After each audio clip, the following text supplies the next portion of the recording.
In just 3 minutes, a billion-dollar air defense system crumbled, and not from missiles, stealth bombers, or cyber attacks. It happened because a swarm of simple drones exploited low altitude, frozen hydraulics, and atmospheric illusions in the Arctic. The S-400, the pride of Russia's defenses, did not just miss a few targets. Its entire operating principle was bypassed. What followed was an inferno so bright it was visible from space. This is not science fiction.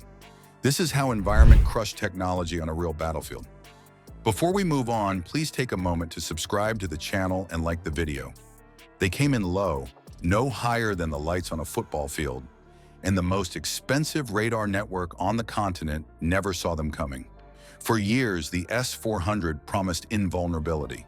It could track 300 targets with its engagement radar, reach 400 kilometers with its acquisition array, and cover the skies against anything from cruise missiles to fighter jets. On a clean chart, it appeared unstoppable. But the battlefield is not a chart. When the swarm began its run, physics, geography, and human limits took command, turning one of the world's most advanced defenses into little more than a powerless collection of antennas and launchers.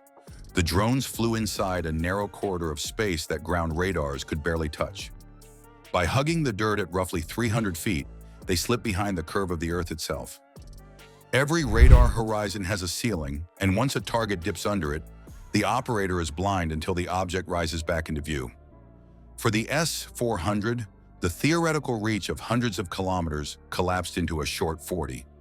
Anything lower than that threshold could not be locked until dangerously close. That was the invisible advantage exploited by the small craft weaving forward. Closer to the surface, another factor made detection even harder. Ground clutter is the background noise that radars cannot filter out completely. Trees moving in the wind, metal structures scattering echoes, even the uneven rise of Earth itself. The 92 N6E radar was built with short wavelengths for precision, but those wavelengths bounced wildly against the terrain, producing countless false returns. On the operator's scopes, what looked like irregular shapes bled into one another.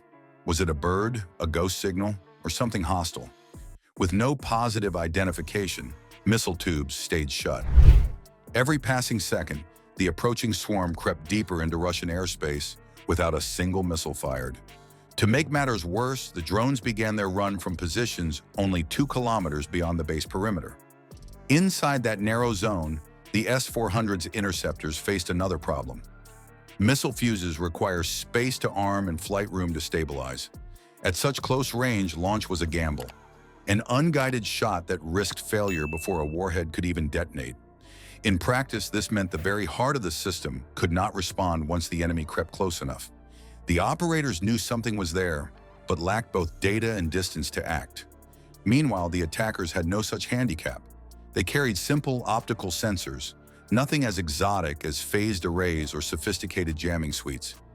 Yet simplicity worked in their favor. Where the radar struggled against clutter, a basic camera could instantly recognize the distinct outline of the S-400's hexagonal targeting array. Infrared guidance only sharpened the view, painting heat signatures against the dawn sky. The swarm did not need a complex picture. It needed a visual cue to confirm the target, and that was enough. At precisely 6:16, the lead wave reached strike distance. Within moments, the first drones smashed into critical radar nodules, the beating heart of the defense network. Screens in the command cabin flared red with error codes. Operators watched lines of data vanish, channels go silent, and targeting solutions collapse in on themselves. Years of procurement, development, and propaganda were shredded in seconds, undone not by stealth jets, but by machines each costing less than the truck that carried them to the launch site. The lesson rang clear. Superior hardware had not been defeated in a duel against equals. It had been cornered by nature itself. In that minute, the environment granted the skies not to the radar crews with billion-dollar programs, but to the silent intruders that understood how to fly beneath notice. Olenia Air Base sat in darkness, the Arctic sun still below the horizon, when defenders leaned on their radars and missile batteries with the confidence that steel and electronics would hold the line. What they did not count on was the atmosphere itself turning traitor. At -12 degrees, a strange temperature inversion settled over the tundra.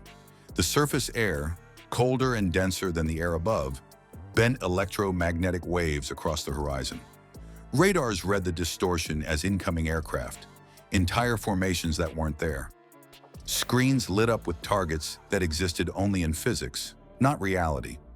Men inside the cabins stared at ghosts, hesitant to commit missiles to empty sky, already trapped in a battle where the weather chose the rules. The phenomenon is called atmospheric ducting.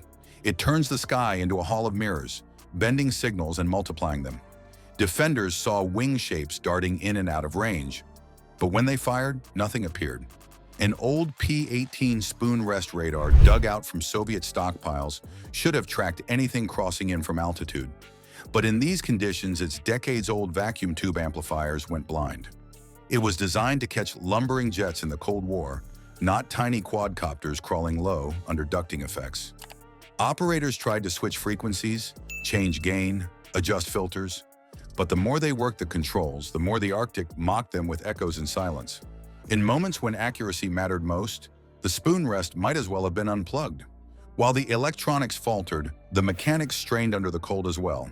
The Pantsir batteries that guarded Olenia relied on hydraulic systems to swing turrets fast enough to meet a sudden aerial strike. Thickening hydraulic fluid cut those traverse rates to a third of their normal performance. Instead of turning at 60 degrees per second, the guns staggered slowly, unable to keep pace with objects darting across the horizon. When the cannons opened fire, frost and coagulated lubricants slowed the belts. Autocannons intended for 5,000 rounds a minute sputtered under 1,000 before their feed systems seized completely. Crew members struck the sides of the mounts with mallets, trying to loosen the gear, while drones skimmed closer, unaffected by the elements crushing million-dollar systems. The contrast was brutal. Without hydraulics, without combustion engines, the swarm thrived. Lithium iron phosphate cells inside each drone retained their charge at temperatures where vehicles struggled to even start. Simple brushless motors turned smoothly, unbothered by gelled fluids or frozen bearings. Their optics, far from hindered, gained clarity as thermal contrast grew starker. Pipes, hangars, and fuel tanks glowed like beacons on their infrared scopes. Against the frozen landscape, every heat source exposed itself, from an idling generator to the warmth of a radar dish struggling at full power.